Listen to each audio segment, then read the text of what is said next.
два тунгусника, Журавлев и Бедюков, известные вот в этих кругах, они выпустили книгу, называется «Призрак звездолета».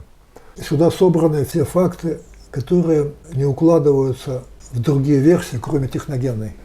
Дело в том, что комплексы самодеятельной экспедиции, вот эти энтузиасты, волонтеры, как сейчас говорят, они у костров обсуждали не метеориты там, они обсуждали космические корабли.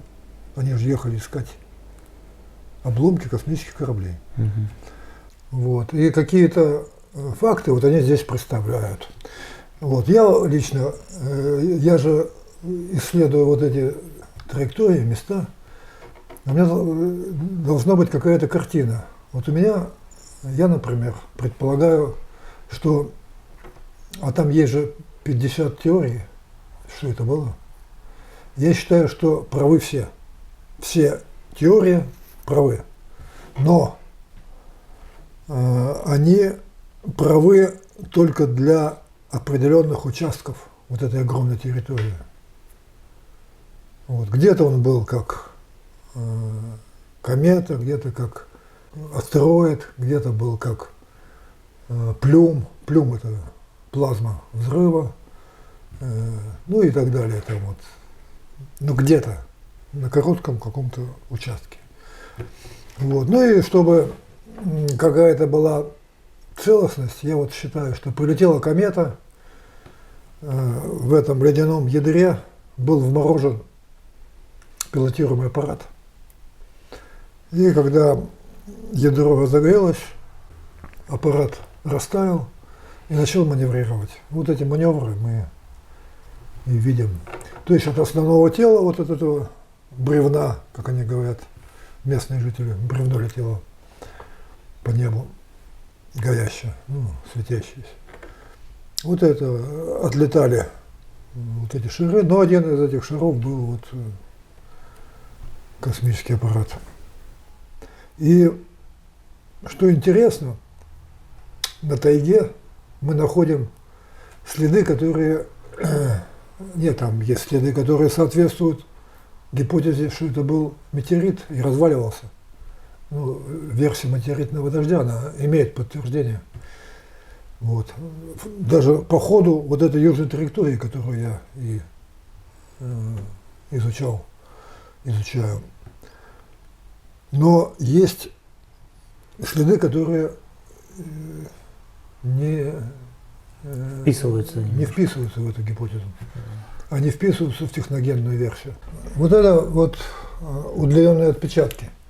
Вот. Удлиненные отпечатки по теории метеоритов не могут получаться.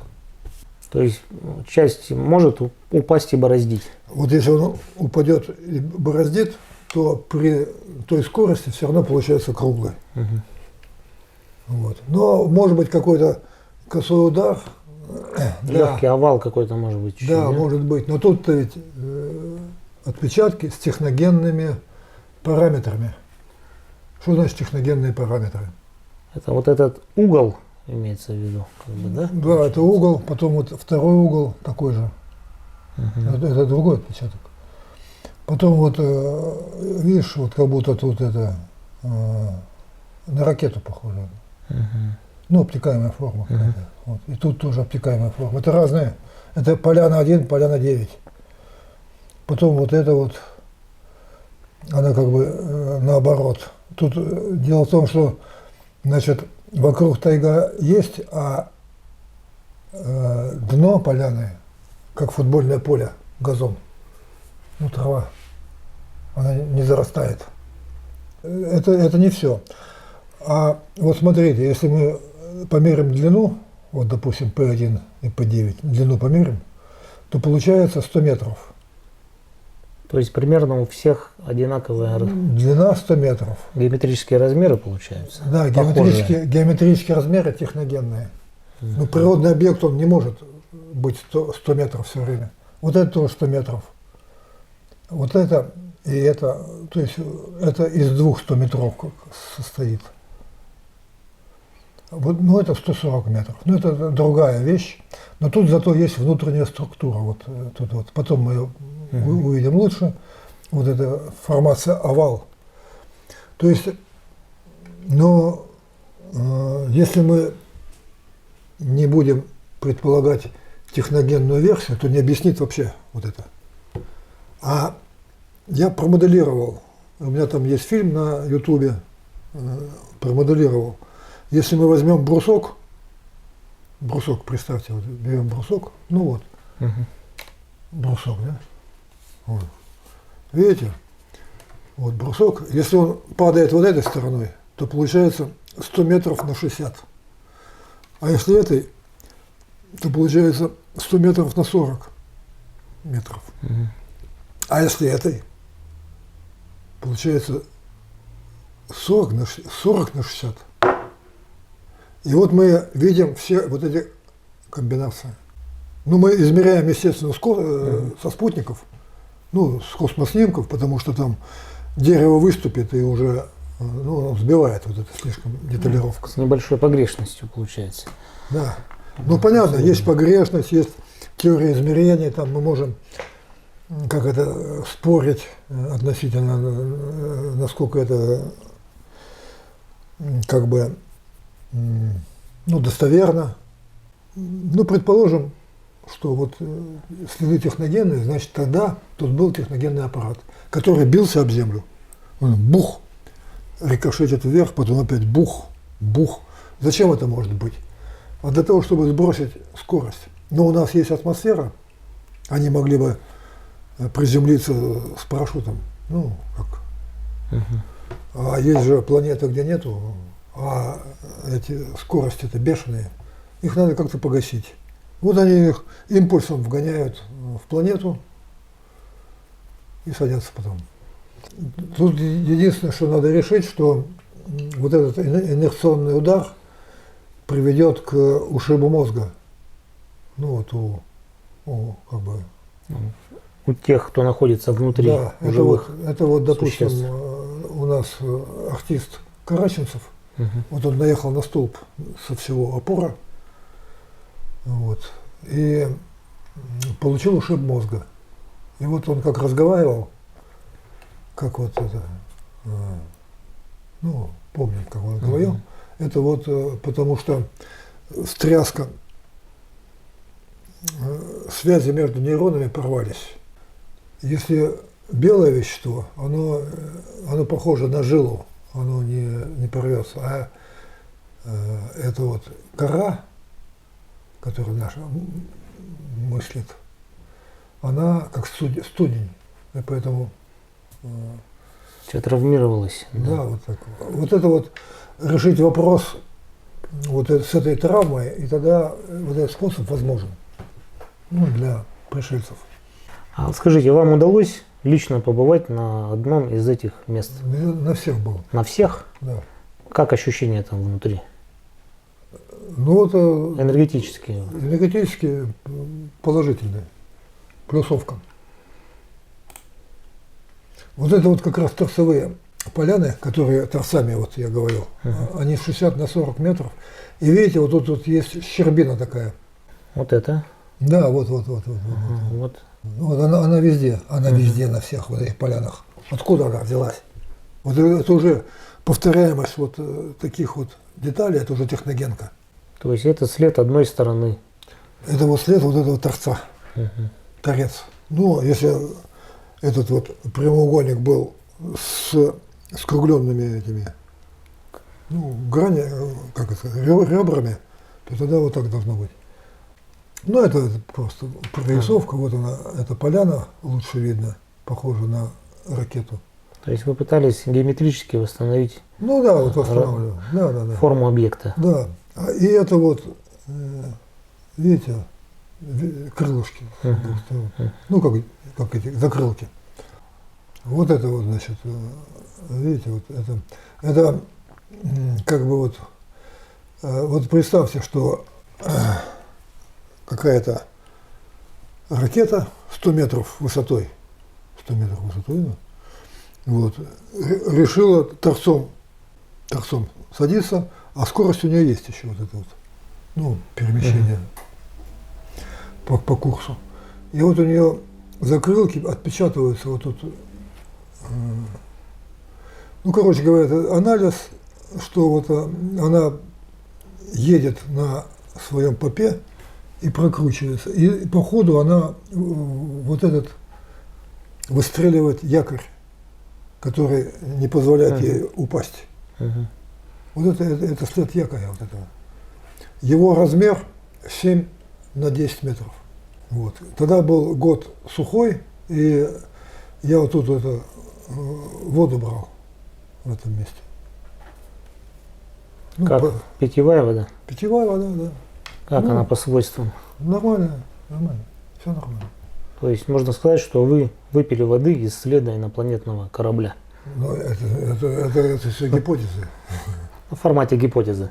В формате гипотезы, ну, пожалуйста. Так, а это, значит, другая техногенка. Вот тут лучше смотреть, наверное. Вот, это круги на тайге. Есть Космопоиск знает, цереология, круги на полях. А это круги на тайге. Вот. И я был в этих местах. Вот тут видно, значит, по центру, а вокруг эти вспомогательные круги. Вот здесь вот хорошо видно. Вот тут, значит, один ярус кругов, а потом второй ярус. То есть цветок, вот представьте, ромашка, но с круглыми лепестками, цветик-самоцветик, это сказка такая, где сердечко круглое и лепестки тоже круглые вокруг. Вот.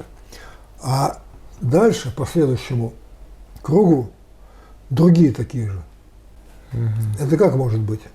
А как это может быть, установил Дмитриев. У меня статья есть по этому поводу, где это все разбирается подробно. Вот. Дмитриев, это тунгусник. Вот. Он математик, он, значит, тонкую структуру эпицентра исследовал и нашел там, вот, как он сказал, лучисто-радиальные структуры. То есть по лучам вот эти круги. И получается, что, значит, была ракета вертикальная, у нее было несколько венчиков вот этих движков, дюз, ну, сопел. Сопел, да. Сопел. Вот если, значит, тут было, допустим, 5, а там было, допустим, 6. И вот они будут несогласно.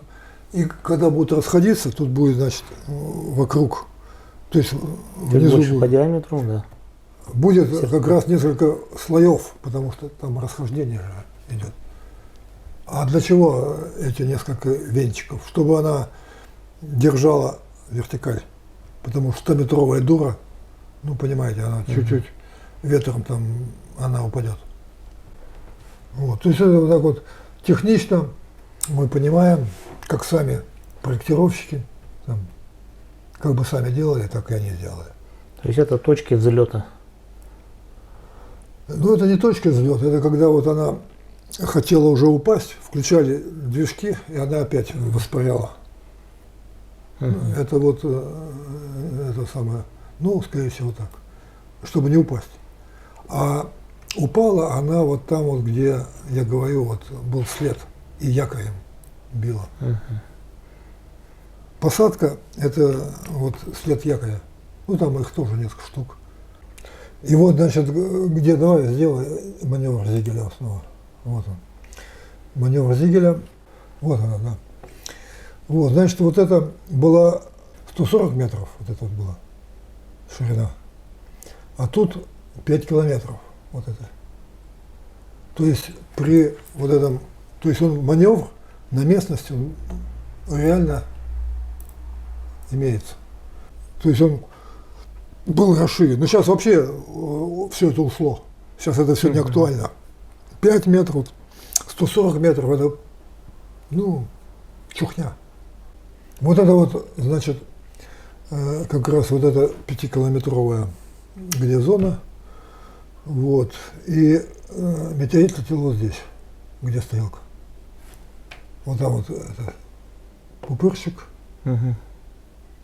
сопочка, ну, Вот на него она указывает, вот она как это дело. Да, ориентир такой. Это вот это приток от горы. Гора идет на самом деле вот так, она по курсу метеорита идет. Ну, в этом месте. Вот это, значит, как раз вот здесь стояли эти камеры-ловушки, где записывала вот эту температуру скачки.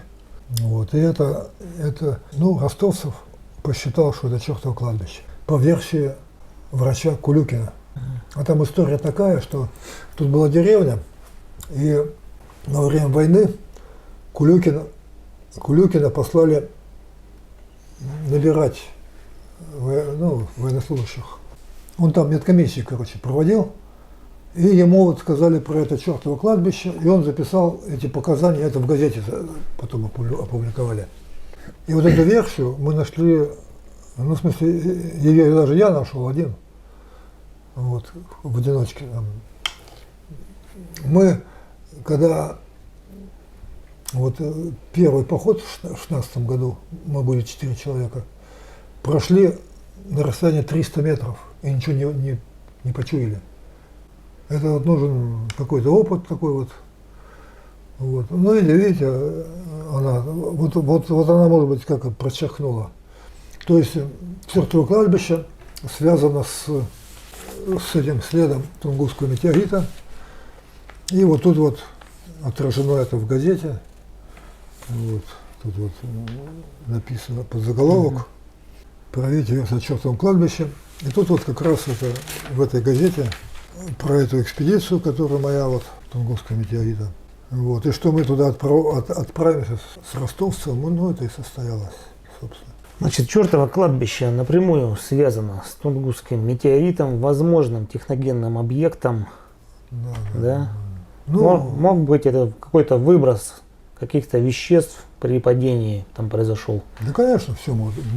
Да, даже Ростовцев, когда он начинал этим заниматься, он написал повесть такую, ну, фантастического типа. Там вот эти пришельцы, вот этот объект, вот эта поляна чертова, потом там шаман действует, НКВД действует, АННРБА, эсэсовцы и, естественно, замки там где-то там в Европе, в Швейцарии, в общем, там такой запутанный сюжет. Да. Да, но читать очень интересно. Ну, это касается фантазии. Вот. Но она без фантазии мы да. не можем. Без фантазии нет открытий. Ну, да. Так, Андрей Николаевич, много дней вы проводите в одиночестве, в тайге, в дремучей, непролазной, опасной. Вот как вы там себя ощущаете, какие опасности есть, как выжить? Советы какие-нибудь дайте. Ну, я какие советы? Я работал в геологической партии несколько лет. Это было при Советском Союзе. Вот. Работал я, значит, на границе Хабаровского края и Якутии. Правила поведения в тайге, их обучают во всех вот этих экспедициях, которые в тайге работают. Потому что там привлекаются рабочие, которые не имеют права носить оружие, потому что оружие, нужны документы, нужны там разные санкции, ну, короче, целое дело. Вот. Но если правильно ведешь с медведем, то медведь не нападает. Потому что лето, он сытый, ему как бы причины нет. Главное его не спровоцировать, не начать убегать. Вот это главная ошибка, которую человек может допустить и спровоцировать хищное поведение, он посчитает его жертвой и будет догонять. Все равно не убежишь, все равно он догонит. Поэтому надо стоять напротив него. Если у тебя в руке палка, то ее подними, лопата, потому что когда хоть одну руку подними, медведь смотрит по высоте и видит, что существо, которое перед ним, его выше, то есть нападать на него не следует. Ну, это такой инстинкт. Это я не говорю, что там он мыслит, как мы. Вот. Это инстинкт. Потом любое необычное явление в тайге, оно сбивает его с толку, и он начинает разбираться, что это такое. Если у тебя в руке газета, помаши ей, ну и подыми там еще ее. Белый цвет в тайге нету. Если у тебя есть кружка и миска, то побей их. Звук вот этот металлический в тайге непривычен, и медведь будет сбиваться, ну, со своего хищного инстинкта. Это вот такие мероприятия. Ну, потом можешь бубенчик привязать к одежде рыбацкий, он будет звенеть, свисток, ну, любые вот такие вот вещи, они уже, потом, ну, можешь, уже палатка стоит, она уже как бы необычная вещь. Можешь вокруг палатки еще там жердей положить, тоже их не было, а теперь есть, сбивает с толку. И потом он как бы не может разогнаться. Вот. Потом надо понимать, что медведь, когда перед нападением, встает на задние лапы. Вот для этого нужно поднимать. Вот еще хороший способ. На ходу. На ходу надо предупредить медведя или там медведицу, которая может быть с медвежонком и начнет ее, ну, тоже инстинктивно защищать медвежонка. Вот. Надо предупредить, что ты идешь. Для этого берешь палку, ну, желательно, чтобы она была сухая, и бьешь по сухостойным деревьям, которые попадаются на пути или которые лежат. Ну, вы видите, что оно сухое. И удар вот этого сушняка об сушняк дает такой раскатистый звук, похож на выстрел 16-го калибра ружья. Вот. Слышно далеко. Медведь слух хороший имеет, потому что, ну, потом человек воняет, когда идет, от него пахнет и костром, и там. Но ветер может быть не в сторону, он не почувствует, а звук доходит. Вот, пожалуйста, вот такие способы, их вполне достаточно, чтобы, ну, не пострадать от медведя. Так, такой вопрос. С чем самым страшным вы сталкивались? Самое страшное – это переохлаждение. Вот. Надо уметь разжечь костер в любых обстоятельствах. Хоть ты попал в наледь, ну это зимой, хоть, значит, тайга мокрая насквозь, ты должен найти сухие дрова и сделать костер. Обогреться, и все будет тогда нормально. Ну и потом, конечно, отсутствие еды тоже может потерять. Вот я потерял в венке рюкзак, например. Без рюкзака там же все продукты, там снаряжение, там все. Вот. Ну, я тут же, не ожидая ничего, сразу ломанулся назад и за 4 дня 100 километров вышел в поселок. И все. Ну, у меня, правда, была бутылка, пластиковая бутылка 5-литровая. Я воду набирал и пил на переходе в течение дня. Пить кипяченую воду надо, потому что кишечные болезни. Да. Ну, все равно надо иметь от кишечных болезней марганцовку. Чтобы там, если чего, то принял марганцовку. И, в принципе, можно марганцовку бросить в болотную воду и пить ее. Она обеззаразится. Ну, то есть про воду вы имеете в виду про болото, а ручьи, они с чистой водой? Нет, ручьи, да, но если ты, допустим, в горах, то не факт, что где-то сдохла корова или там кто-то, ну, в этой степной местности. Вот. И на солнце уже разложилось, и ты можешь пить эту воду. Ну, лучше все кипятить. Такой вопрос. Как бороться с комаром, гнусом? И вообще, есть ли эта проблема в тайге? Нет, ну, бывают, конечно, места, где его много, но обычно его мало. Накомарник берешь, накомарник. Есть эти рептомиды там всякие, вот сейчас рептомид. Накомарник обрызгал и тогда его можно не опускать, забрало, он будет уже действовать, ну, запахом. Этот рептомид на ткани долго держится, дольше, чем если ты будешь на тело его. Клещ, ну, в Сибири летом клеща практически нету, а вот около Москвы его навалом. Вот там надо обрабатывать одежду. Ну, специальные есть репелленты, которые написаны от клеща. Если написано от клеща и мошки или комаров, это не то, там доза маленькая. Надо брать вот конкретно, целенаправленно от клеща, тогда клещ, выходя на одежду, дохнет. Какие у вас с собой имеются технические средства связи, GPS-навигаторы, телефоны? Что-то Ну, есть? да, GPS, я вот точки свои мечу. GPS он, ну и трек тоже пишут, куда выходить, ну, конечно. Но бывает питание садится, тогда надо быть готовым, что батарейки разрядятся. Ну да, сейчас вот солнечные панели есть, то есть можно батарейки брать меньше. Сейчас вот у меня в этой экспедиции, когда вот во вторую серию, мне не хватило одной заправки навигатора, 2 батарейки не хватило, и я не доделал там некоторые точки. Ну вот, потому что я порассчитывал на аккумуляторы. Они работали, аккумуляторы, хорошо, когда вот первая серия была на катамаране 10 дней. Вот. Но резко вдруг перестали. Ладно, перейдем к следующей теме. Снежный человек. Встречался ли он вам в этих экспедициях, либо где-то поблизости, и вообще в зоне падения тунгусского феномена, тунгусского тела?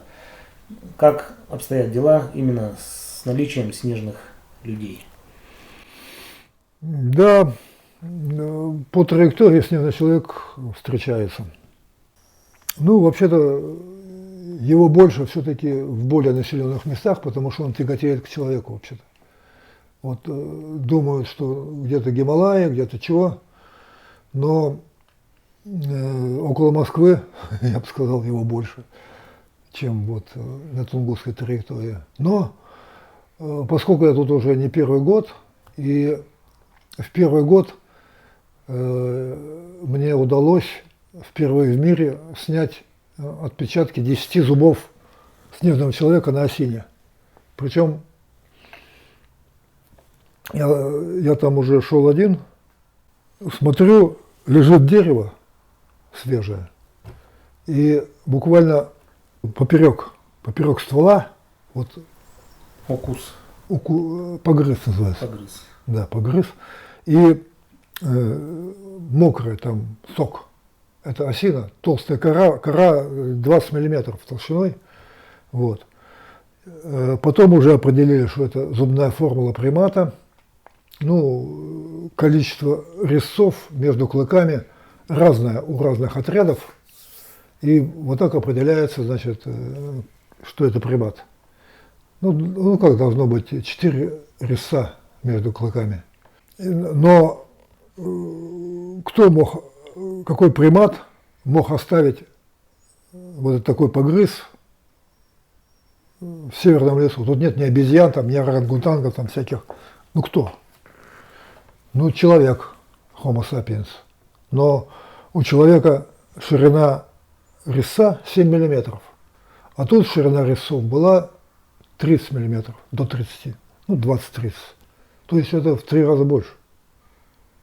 Вот. Кто это? Значит, мы считаем, это снежный человек. Вот. Ну и встречи свидетелей тоже вот, показывают, что даже рисунок есть. Тут, значит, на траектории живут 2 вида, большой и маленький. Вот, большой это 3 метра, а маленький 1,5 метра. Вот у маленького есть рисунок. Да. И он издает там звук, ну, определенный звук, похожий на курлыканье журавлей. Вот. Ну и в связи с тем, что я тут уже как бы много раз, они меня знают, я их знаю. Вот. Часто по моему движению снежный человек сопровождает. И, кстати, всякие ништяки дарит. Ну, допустим, поляну рыжиков там собрать. Это для поддержки штанов. То есть он как бы приводит в это место. Ну вот неизвестно, то ли он выращивает, то ли он делает так, чтобы я прошел там. Вот. Интересно. Ну вот как это, я не знаю. Потом, значит, вот сейчас вот, в связи с тем, что высадки на берега нету на Ковенском заливе, в связи с, вот, с этими плавучими островами и плавником, там бревна вот эти вот прибывают к берегу, и ты не можешь выйти. И надо какие-то места. И вот он делал арки. На берегу ставит арку. Я вижу арка. Я туда. Дерево воткнуто верхушкой. Да, дерево дугой. Ну, а в данном случае он березы делал так. Ну, он может и осины делать, и сосну делать может. Арки, ну, я западаю на этот объект, потому что я это исследую. Я замеряю азимуты, когда встречаются в тайге. Вот.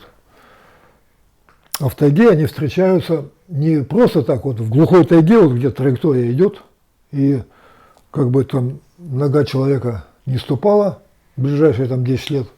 Он еще и конструкции делает, там шалаши, пирамиды, вигвамы там делает. Вот.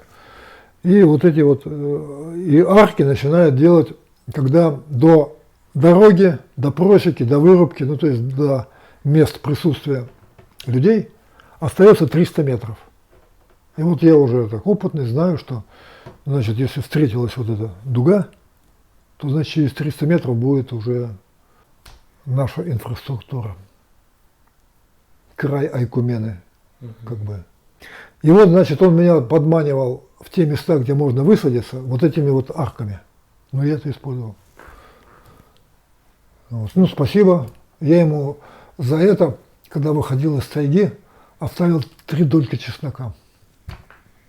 Такой подарок. Необычный подарок. Ну, как это? это, да, для тайги это сам. Но вот ростовцев возвращался на следующий день, он говорит, 3 дольки лежат. Не съел пока. Но это же разумное существо, они это самое, себе на уме, они знают, когда есть, когда не брать, когда все вот это у них свой стиль. Ну, сейчас мы довольно сильно продвинулись, и даже впереди всего мира, потому что у нас идет контакт в Башкирии. Ну, по этому поводу лучше мой канал смотреть. Энергетический НЛО. Вот, там 100 фильмов, и половина про снежного человека, половина про Тунгусский метеорит. Есть смешанные, где вот и то, и то. Фестиваль у нас был в Удмуртии. И учрежден День снежного человека. 20 сентября? Октября. А у вас день рождения? У меня 18 декабря. Декабря? Угу. А что? А я просто встречал в интернете.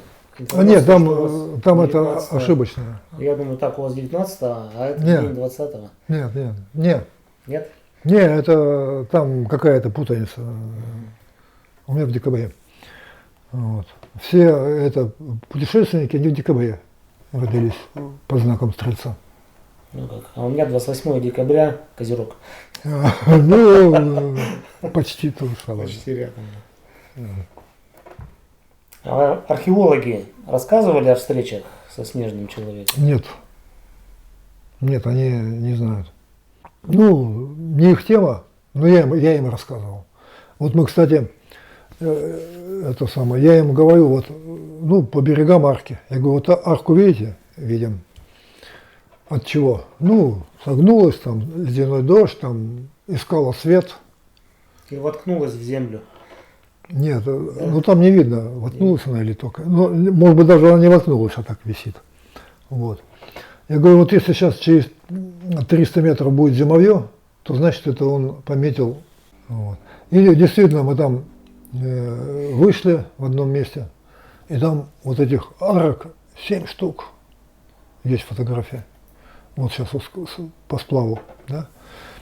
Вот. И я говорю, смотрите, вот что это означает. Плывем дальше, там через 300 метров зимовье. А там раскопки они делали. Ну, я в связи с этим там арбуз наколол там, а у нас арбуз был. Кусок арбуза такой хороший, на ветку наколол. Красиво издалека, там видно. Ну, надо что-то приятное сделать. Дары, Да, да. дары хозяина. Важно не то, что там что-то поесть, а уважение. Да. А как вы думаете, Да.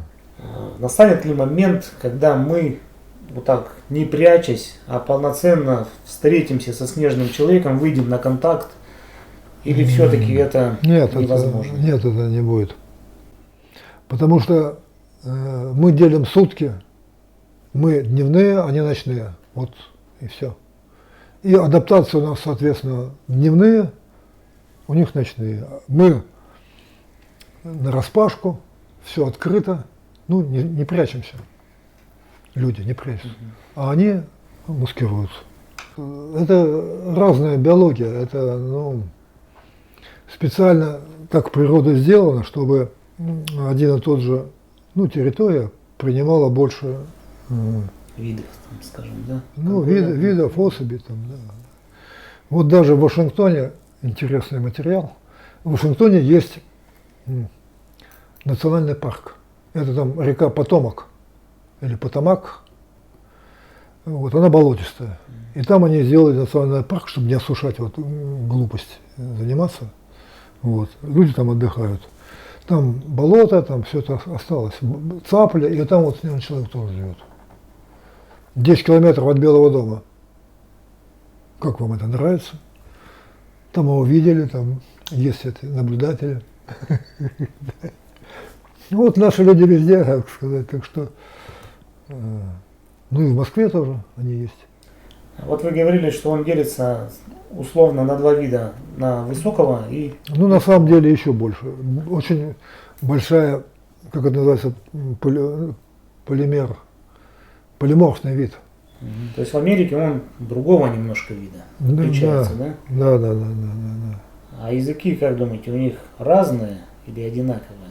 Языки у них, они, кстати, вот у нас же Башкирия Контакт, мы знаем про них много, нам передает гид, там, который сопровождает наши контакты. Вот. Они ему доверяют, а нам не доверяют, нет. Потому что есть причины не доверять. Вот, они разговаривают туго, вот как Караченцев после травмы, такой же вот коматозный язык, потому что неумелые органы речи. Вот у нас шея длинная, и поэтому возбуждение органов звука, гортани, и органов речи, язык, там, зубы, там все вот это, ну, язычок, небо, они независимо могут происходить. И звуки получаются членораздельные. Также вот птица, у нее тоже шея длинная, к соловею, она шок.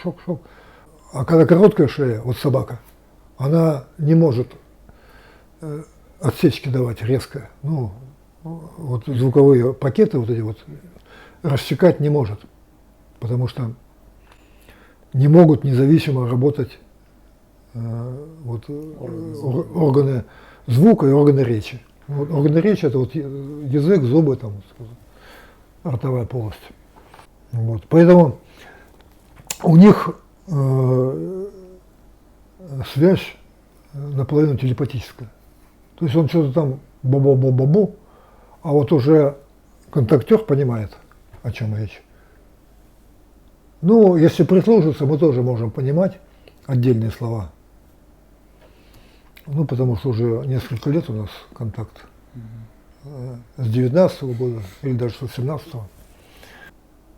Ну, снежный человек сейчас на пике своей славы, известности, все его ищут. А вот тунгусский метеорит еще нет пока.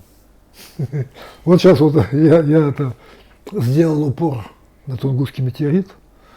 Может быть, это самое кто-то с космопоиска тряхнет стариной, ну, свежие силы. Может, не только с космопоиска, а вообще. Ну, вообще, да. Ага. Вообще. Да, вот сейчас вот мне лично нужна аппаратура, она дорогая. Вот, допустим, георадаром надо просвечивать вот эти поляны, которые техногенные. Там могут быть полости, там могут быть какие-то, ну, закладки, как бы говорил, ну, это самое, ну, чего-то туда под землю провалиться там, или там застрять, ну, короче, понятно. Копать, бурить, это все еще труднее, чем просветить там каким-то геофизическим прибором. То есть официально никакой помощи от государства? Нет. Ну, а государство чего? Государство решает свои государственные проблемы. Для них там лишний метеорит зачем? В ваших экспедициях встречались ли вам НЛО, какие-то неопознанные летающие объекты в тайге, как раз таки в том месте, где было падение Тунгусского метеорита? НЛО нет. Нет, не встречаются. Иногда встречаются вот эти орбы на фотографиях. Ну, их не видно так, а на фотографии имеются. Вот. Ну и все. А вот с чем еще аномальным вы сталкивались? Допустим, феномен полтергейст. Ну, полтергейст у нас идет в связи со снежным человеком, лесной полтергейст. Фефелов его определяет как лесной полтергейст. Вот. Он связан со снежным человеком. То есть, ну, допустим, они кидают предметы нам, ну, в нас, и предметы меняют траекторию, ну, несуразно, и мы это заснимаем. То есть какая-то, вот как он это делает, пока у нас нет ответа. Ну, на эту тему есть в Уфакоме статья Фефелова, ну и там мой комментарий тоже сейчас есть. То есть получается феномен полтергейст, при котором возможны криволинейное перемещение предметов, появление, исчезание, то есть при взаимодействии со снежными людьми, снежные люди не сами это делают, а, скажем так, посредством полтергейстного феномена. Ну вот это нельзя сказать. И наверняка можно и так это расценивать, и какие-то случаи так, а какие-то так, я думаю. Ну, не знаю, нет данных на это. А снежный человек сознательно не показывается? Да, конечно. А он знает о технических устройствах, фотоаппараты, камеры, и он их избегает. Великолепно знает. Вот. И вот почему вот я стараюсь не использовать слово камера, ловушка. Потому что ловушка – это значит поймать, а камера – это значит посадить в тюрьму. То есть это такая поимка, ну… Уже несет негатив. Как бы, уже несет, да. И вот у меня было только 2 случая съемки снежного человека вот на такое устройство, вот это, ну, я его называю инфракрасный фотоаппарат. Вот. И мы засняли вот в Клину и в городом Алтае, я уже сам на Укоке заснял в один год, вот 2 случая только. И после этого уже перестал попадаться снежный человек на камеру. Я уже их все разбазарил, раздал, у меня ни одной нету. Вот единственное, вот она пригодилась для фиксации вот этой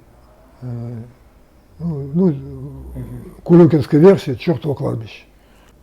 Потом там была еще в красный цвет, в красный спектр перешла, тоже камера почему-то. Ну, короче, влияние на электронику. Ну и влияние на электронику сгорел блок компьютерный, системный и диски. Ну, вообще история с компьютерами, которые сгорели, а потом еще мастера, компьютерщики исчезни, она невероятная на самом деле. Ну, вот я что говорю, то и есть. Но он стал тикать, вот, может быть, кто-то вспомнит, что у него, когда отказ был вот этого дисков, он тикал, тик, тик, ну, с такой примерно частотой. А встречались какие-нибудь неизвестные виды животных, как бы не снежный человек, а какие-то непонятные, неопознанные вами, как животные?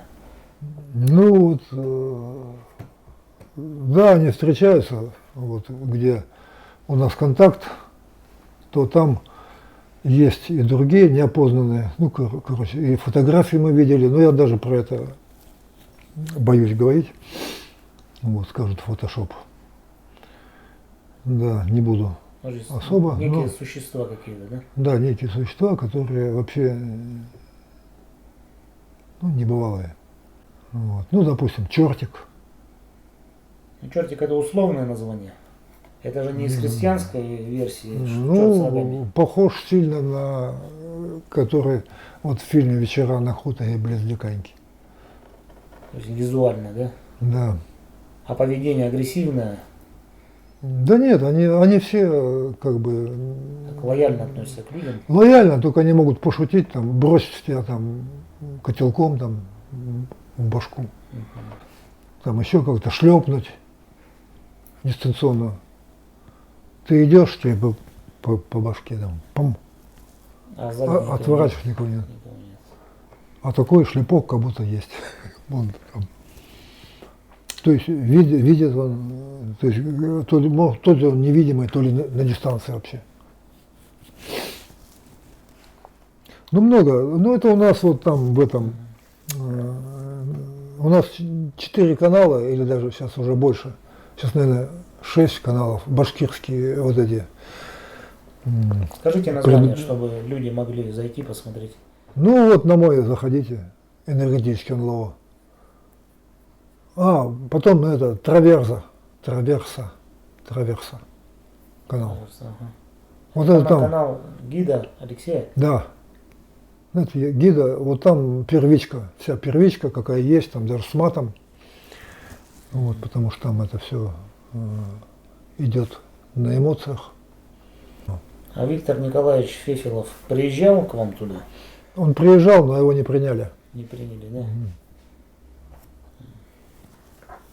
Какие-то есть причины, что они его не приняли.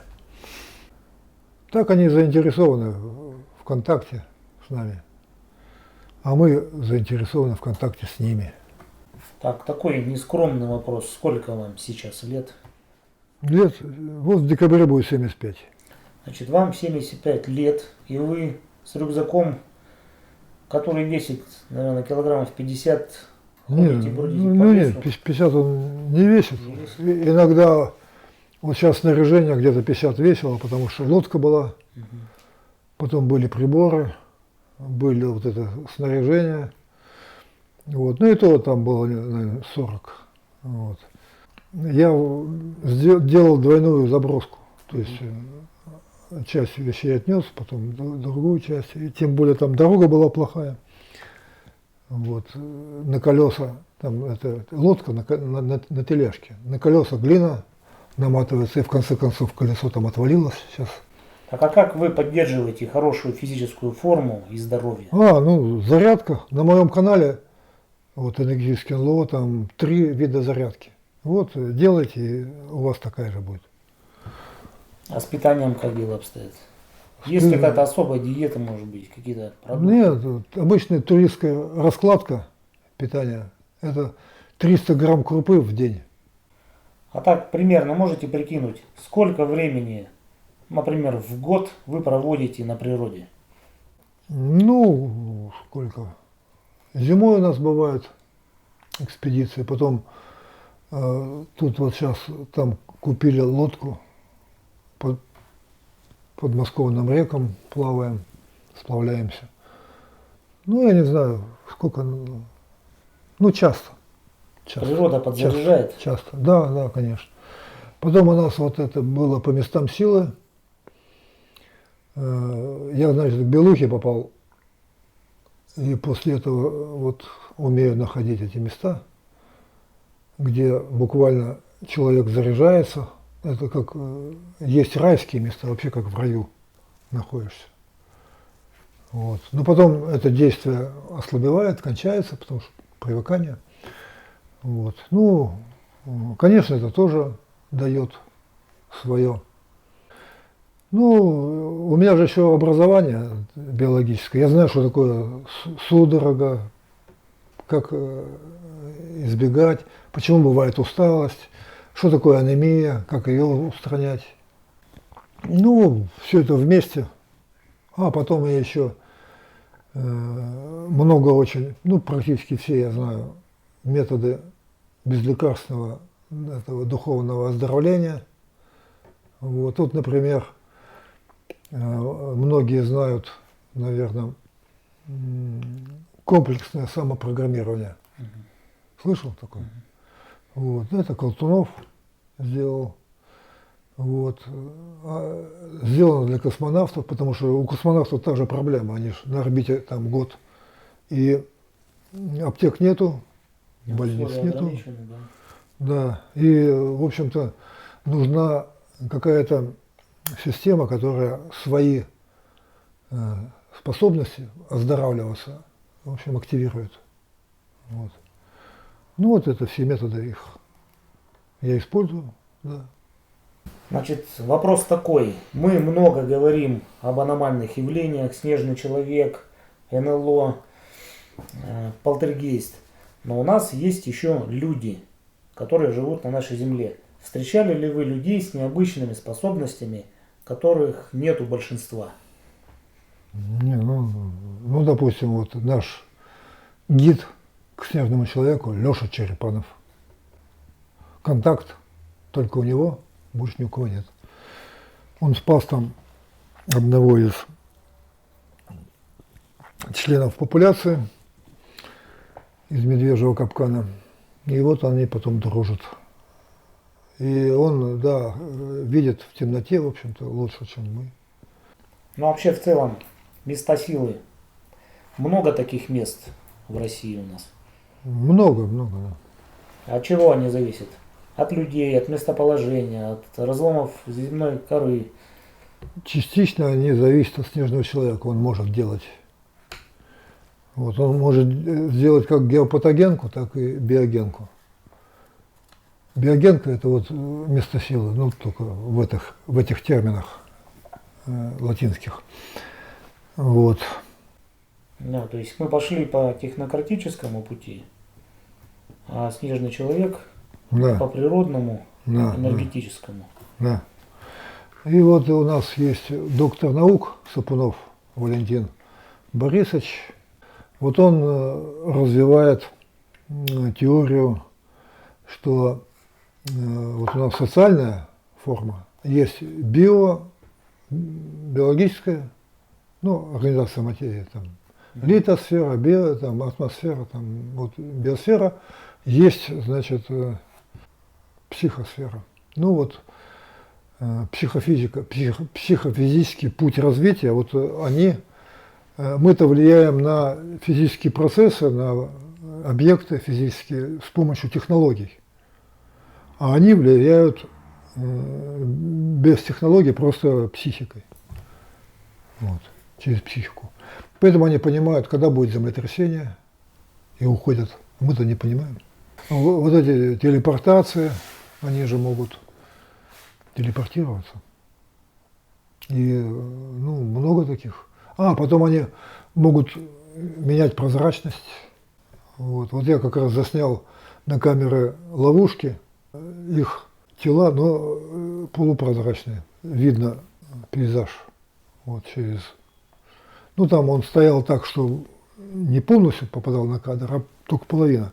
То есть он стоял около края вот этой рамки. То есть он чувствовал работу вот этих устройств моих, но не возражал, что он попадет. Если бы он не хотел, то это там озеро на Укоке. Снежный человек там несколько часов находился в лагере на Высокогорном озере, вот примерно так называется.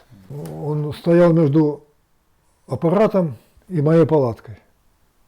И вот аппарат, два вот этих устройства было направлено на палатку под 90 градусов. Для того, чтобы убрать как бы возражение, что это капля там. Чтобы с разных ракурсов снять одно и то же. Одна камера подтвердила другую. Да, вот, молодец, правильно, так, именно так. Потому что одна камера, вот скажу, загрязнение, там капля, снежинка, там дождинка, ну и так далее. Насекомое может близко пролететь в расфокусе быть. Да. А если это насекомое на двух аппаратах, да, уже вопрос. Да. Уже эта версия летит кверх тормашками. Да. Ну, мы-то тоже как бы знаем свое дело. Интересная жизнь у вас, конечно. А вы расскажите сами, вы где родились? И где жили, в каких? Я вырос в Новосибирске. С Новосибирска? Да, в Новосибирске вырос. Там в Академгородке в школу ходил. Вот. Потом университет кончал в Новосибирске. Вот, кстати, Фефелов со мной. Он говорил, что вы однокашники. Один курс. Да, но мы друг друга не знали, потому что у нас два отделения, они не пересекаются. Вот, биологическое и химическое. Он на химическом был. Да, мы познакомились только вот уже потом. Много лет спустя? Да, спустя много лет. Вот, и потом, сейчас сотрудничаем, да, потому что...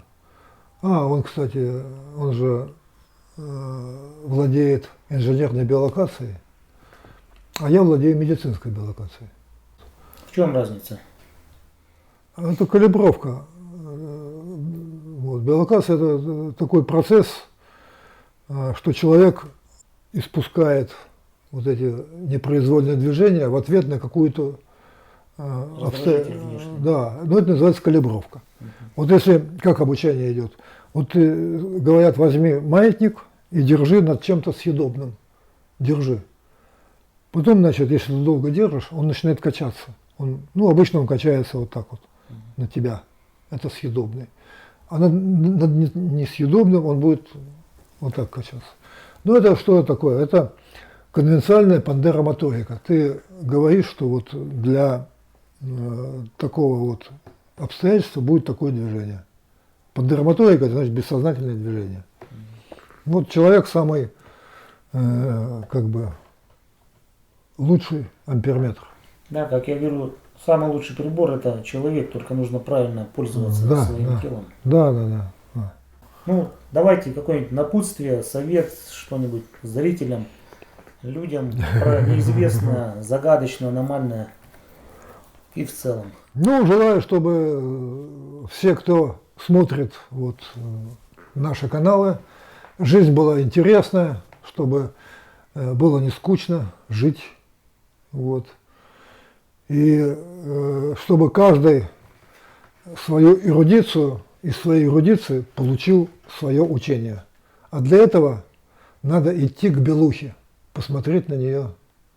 И тогда вот ваша эрудиция превратится в учение. Как будто ты сам приобрел эти знания, а не учителя, не воспитатели в детском саду вот это шпиговали.